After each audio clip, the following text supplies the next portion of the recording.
दोस्तों नमस्कार, मैं मनु पवार। गालिब साहब का एक बहुत ही चर्चित शेर है, आपने भी सुना होगा। थी खबर गर्म कि गालिब के उड़ेंगे पुर्जे, देखने हम भी गए थे पतमाशा न हुआ। लगभग इसी सिचुएशन पर मशहूर शायर आतिश ने भी एक शेर कहा है, वो भी बहुत चर्चित है। बड़ा शोर सुनते थे पहलू में दिल का, जो चीरा तो एक कतरा ये खून न निकला। अब मुझे ये शेर आज क्यों याद आ रहे हैं पता है? तीसरी बार मोदी सरकार, या इस बार कहें तो एनडीए सरकार का औपचारिक गठन हो गया है। मंत्रियों ने शपथ ले ली है। उत्तराखंड के लोगों की भी बड़ी नजर थी कि जिन चेहरों की बड़ी चर्चाएं हो रही थी चुनाव के दौरान, क्या उनको भी केंद्रीय मंत्रिमंडल में जगह मिली है या नहीं। नवनिर्वाचित दो सांसदों में से किसी न किसी का तो शोर शॉट माना जा रहा था। इनमें से एक हैं गढ़वाल से सांसद चुने गए अनिल बलूनी, और दूसरे हैं हरिद्वार सीट से सांसद बने पूर्व मुख्यमंत्री त्रिवेंद्र सिंह रावत। लेकिन खोदा पहाड़ और निकले अजय टम्टा। 52 साल के अजय टम्टा की फिर से लॉटरी लग गई है। आपको याद दिला दूं कि उत्तराखंड की अल्मोड़ा सीट से अजय टम्टा सांसद बने हैं और लगातार तीसरी बार संसद में चुनकर आए हैं। यानी उन्होंने जीत की हैट्रिक लगा दी है इस बार के चुनाव में। तो क्या सिर्फ यही वजह है कि अजय टम्टा को तीसरी बार बनी मोदी सरकार में मंत्रिमंडल में जगह मिली है, या इसके पीछे कुछ और खेल है, कुछ और समीकरण है, कुछ और गेम है? आखिर अनिल बलूनी या त्रिवेंद्र सिंह रावत के बजाय अजय टम्टा को मंत्रिमंडल के लिए क्यों चुना गया?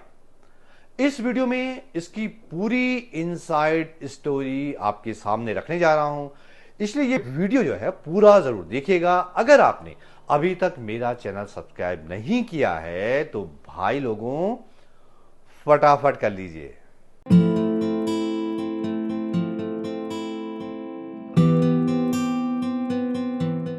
अजय टम्टा जी के बारे में एक बात जरूर बता दूं, वैसे हो सकता है कि आपको पता हो। मोदी सरकार के पहले कार्यकाल यानी 2014 वाला, उसमें अजय टम्टा करीब 3 साल तक कपड़ा राज्य मंत्री रहे।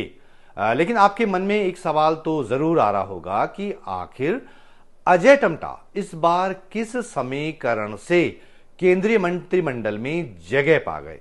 न तो उनका पिछला कार्यकाल बहुत याद किए जाने लायक है, राज्य मंत्री रहते हुए वो कोई चमक नहीं बिखेर पाए कामकाज की। अगर वो कुछ क्रांतिकारी काम करते तो उन्हें मोदी सरकार के दूसरे कार्यकाल में यानी 2019 से 2024 के बीच जरूर मंत्रिमंडल में लिया जाता, लेकिन वो फेल रहे। 2019 में दूसरी बार मोदी सरकार बनने पर अजय टम्टा का पत्ता काटकर नैनीताल से अजय भट्ट को केंद्र में रक्षा राज्य मंत्री बनाया गया था, ये आप सबको पता ही है। अजय टम्टा ना तेज तरार नेता हैं, ना सांसद के तौर पर उनका रिकॉर्ड कोई बहुत अच्छा है, नहीं वो 5 सीटों में से सबसे ज्यादा वोटों से ही जीते हैं। चुनाव में उनकी नैया मोदी फैक्टर की वजह से पार लगी है। जहां तक उत्तराखंड में जीत के मार्जिन की बात है तो सबसे ज्यादा वोट से नैनीताल उधम सिंह नगर सीट से अजय भट्ट जीते हैं, जिन्होंने कांग्रेस के कैंडिडेट को 3,34,000 वोट से हराया। मार्जिन के मामले में दूसरे नंबर पर रही टिहरी सीट से माला राज्य लक्ष्मी शाह, जो कि 2,72,000 वोट से जीती। अल्मोड़ा सीट पर अजय टम्टा 2,34,000 वोट से जीते। हरिद्वार सीट से त्रिवेंद्र सिंह रावत 1,64,000 वोट से जीते, जबकि गढ़वाल लोकसभा सीट से अनिल बलूनी 1,63,000 वोट से अपना चुनाव जीते। हाँ, इतना जरूर है कि अजय टम्टा जीत की हैट्रिक लगाकर इस बार संसद पहुंचे हैं, लेकिन इस मामले में उनसे आगे तो टिहरी सीट से सांसद चुनी गई माला राज्य लक्ष्मी शाह हैं, जो कि लगातार चौथी बार जीतकर संसद पहुंची हैं। तो फिर सवाल यह है कि आखिरकार अजय टम्टा को ही तवज्जो क्यों मिली? आखिर टम्टा को केंद्रीय मंत्रिमंडल में लिए जाने का सीक्रेट क्या है? जब मैंने इसकी वजहें टटोलनी चाही, समीकरण पता किए, तो उत्तराखंड में बीजेपी के भीतर चल रहे सत्ता संघर्ष का एक दिलचस्प सूत्र हाथ लगा, और इस पूरे खेल के केंद्र में आते हैं सीएम पुष्कर सिंह धामी। आप अगर मेरे रेगुलर व्यूअर्स हैं तो आपको पता होगा कि पिछले वीडियोस में पॉलिटिकल एनालिस्ट ने भी इस बात की आशंका जाहिर की थी कि अनिल बलूनी के जीतने के बाद उत्तराखंड में बीजेपी के भीतर एक नया पावर सेंटर तैयार हो गया है। अगर अनिल बलूनी को केंद्रीय मंत्रिमंडल में लिया जाता तो वो बहुत ताकतवर हो जाते और धामी के सामने हालात बहुत कंफर्टेबल नहीं रह जाते। मोदी शाह तक धामी की डायरेक्ट रीच शायद पहले जैसी नहीं रह पाती, क्योंकि बीच में एक चैनल मंत्री के रूप में अनिल बलूनी भी आ जाते। सब जानते हैं कि अनिल बलूनी आगे धामी के लिए चुनौती बन सकते हैं, ये किसी से छिपी बात नहीं है। अनिल बलूनी का चुनाव जीतना और ठीक ठाक मार्जिन से गढ़वाल संसदीय सीट को जीतना, वो एक बहुत बड़े पावर सेंटर के रूप में अब उत्तराखंड में स्थापित हो जाएंगे। ये तो ठीक बात है, लेकिन पिछले दौरान मुख्यमंत्री जब बदलने की बातें आई हैं तो कहीं ना कहीं अनिल बलूनी का नाम उछलता रहा है।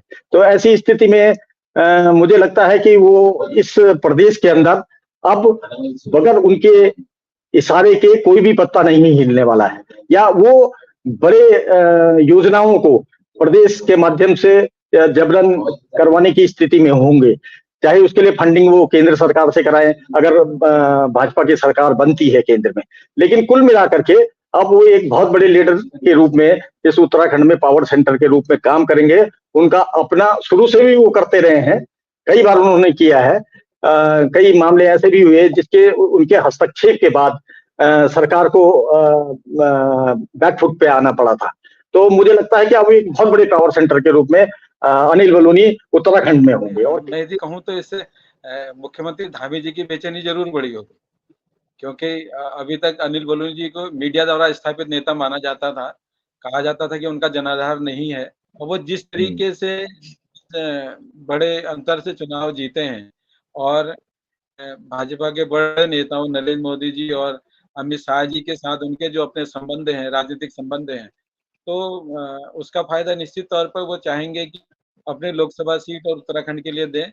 और जैसा अनिल जी ने कहा, ये बिल्कुल सही है कि अब जो मुख्यमंत्री धामी सीधे प्रधानमंत्री मोदी जी और अमित शाह से मिलके अपनी बातें मनवाना या जो भी करना था कर सकते थे।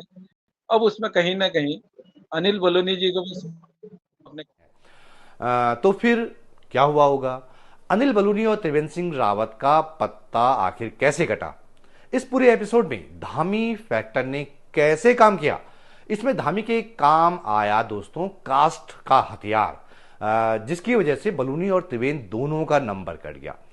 ये समीकरण समझने के लिए मैंने कुछ पत्रकारों और कुछ राजनीति पर नजर रखने वाले विश्लेषकों से भी बात की, और उससे मुझे कई चीजें और समझ में आई। अब ऐसा तो हुआ नहीं होगा कि धामी साहब ने मोदी और शाह के सामने कह दिया हो कि साहब बलूनी जी या त्रिवेंद्र सिंह रावत को मंत्रिमंडल में मत लीजिए, ये दोनों जो है मेरे लिए आगे दिक्कत पैदा कर सकते हैं। आज की डेट में मौजूदा बीजेपी में इतना दुस्साहस किसी नेता में नहीं होगा दोस्तों। तो हुआ ये होगा कि किसी सांसद के नाम का विरोध करने के बजाय धामी साहब ने उत्तराखंड से दलित सांसद को केंद्रीय मंत्रिमंडल में ले जाने का सुझाव रखा होगा। दलित सांसद यानी अजय टम्टा, जो कि रिजर्व सीट अल्मोड़ा से लगातार तीसरी बार लोकसभा सांसद बने हैं। कई जानकार बता रहे हैं कि धामी साहब ने अजय टम्टा के लिए अलग तरह से फील्डिंग सजाई। कहा जा रहा है कि शायद धामी साहब ने उत्तराखंड में आगे होने वाले निकाय चुनावों और फिर पंचायत चुनावों का हवाला दिया और कहा कि अजय टम्टा को मंत्रिमंडल में ले जाने का जो है दलित वोटरों में अच्छा संदेश जाएगा, चूंकि चुनाव है, इससे पूरे राज्य की जो दलित आबादी है उसको साधा जा सकेगा। शायद यही बात मोदी शाह को जंच गई और केंद्रीय मंत्रिमंडल में उत्तराखंड की एक प्रतीकात्मक मौजूदगी भी हो गई। धामी साहब भी अजय टम्टा से बहुत कंफर्टेबल महसूस करते हैं, क्योंकि उनका अपना कोई कद नहीं है। अजय टम्टा की बात कर रहा हूं, वो किसी के लिए खतरा भी नहीं है। तो इस तरह अपने किसी प्रतिद्वंदी के नाम का विरोध किए बगैर उसका राजनीतिक खेल बिगाड़ दिया गया। अनिल बलूनी भले ही मोदी शाह के करीबी माने जाते हैं, लेकिन राजनीतिक समीकरणों में वो फिट नहीं बैठे, तो मंत्री बनने से रह गए। और बलूनी की कीमत पर त्रिवेंद्र सिंह रावत को तो मंत्रिमंडल में जगह नहीं मिल सकती थी, इसलिए ना अनिल बलूनी मंत्री बनाया गया और न ही त्रिवेंद्र सिंह रावत का ही नंबर आया। वरना कोई ऐसे हालात नहीं थे कि अनिल बलूनी को केंद्रीय मंत्रिमंडल में नहीं लिया जाता। मोदी शाह को के वो भरोसेमंद माने जाते हैं, उनको पार्टी संगठन में बहुत अहम जिम्मेदारी वाला काम दिया गया है। यहां तक कि उत्तराखंड में लोकसभा चुनाव के दौरान जनसभा में अमित शाह हो या राजनाथ सिंह हो, ऐसे संकेत दे चुके थे जिससे वोटरों में ये भरोसा जगा कि अनिल बलूनी का केंद्र में इस बार मंत्री बनना तय है। बस एक ही चीज मैं कहना चाहूंगा कि आप लोग केवल सांसद नहीं चुन रहे हैं, फिर से दोहराना चाहता हूं, आप लोग केवल सांसद नहीं चुन रहे हैं। वारे उत्तराखंड, अगले मंडी सारा काफी। मैं सिर्फ एक बात कहने आया हूं, अनिल को यहां से भेज दो, गढ़वाल की चिंता मैं करूंगा, आपको डरने की जरूरत नहीं। बीजेपी की टॉप लीडरशिप से जब बलूनी को केंद्र में मंत्री बनाने के संकेत मिलने लगे तो इसका असर यह हुआ कि गढ़वाल लोकसभा क्षेत्र के वोटरों ने एक फंसे हुए मुकाबले में अनिल बलूनी को उबार लिया और उन्हें चुनाव जिताकर संसद में पहुंचा दिया। और जो कोटद्वार में जनसभा हुई थी उसमें ये कहा गया था अमित शाह जी द्वारा, गृह मंत्री द्वारा, कि आप एक बार जितवा दीजिए, उसके बाद गढ़वाल की चिंता मैं करूंगा। उसका बहुत बड़ा प्रभाव कोटद्वार और इसके जितने भी सेगमेंट है, 14 सेगमेंट, उनमें गया है। और आपको आश्चर्य होगा कि पौड़ी गढ़वाल की जो 6 संसदीय सीटें हैं, 6 विधानसभा सीटें हैं, उसमें सबसे अधिक मार्जिन से अनिल बलूनी जीते हैं उनको। लेकिन राजनीति बड़ी निर्मम होती है, समीकरणों को साधना मजबूरी हो जाता है। वैसे भी मोदी शाह के सामने पहली बार ऐसी सिचुएशन आई है जब वो प्रचंड बहुमत को एंजॉय नहीं कर पा रहे। इस बार जो है उनकी सरकार अपने सहयोगियों के रहमो करम पर निर्भर है। इसलिए बीजेपी सांसदों के लिए भी केंद्रीय मंत्रिमंडल में लिमिटेड वैकेंसी हैं। वैसे भी उत्तराखंड से जिस तरह के थोक के हिसाब से बीजेपी को जनादेश मिलता रहा है लगातार, उससे बीजेपी ने उत्तराखंड को टेकन फॉर गारंटेड ले लिया है। मतलब मंत्री नहीं भी बनाते तब भी कोई फर्क नहीं पड़ता, उत्तराखंड का वोटर तब भी मोदी मोदी ही जपेगा। तो ये थी अजय टम्टा को केंद्रीय मंत्रिमंडल में ले जाने की इनसाइड स्टोरी।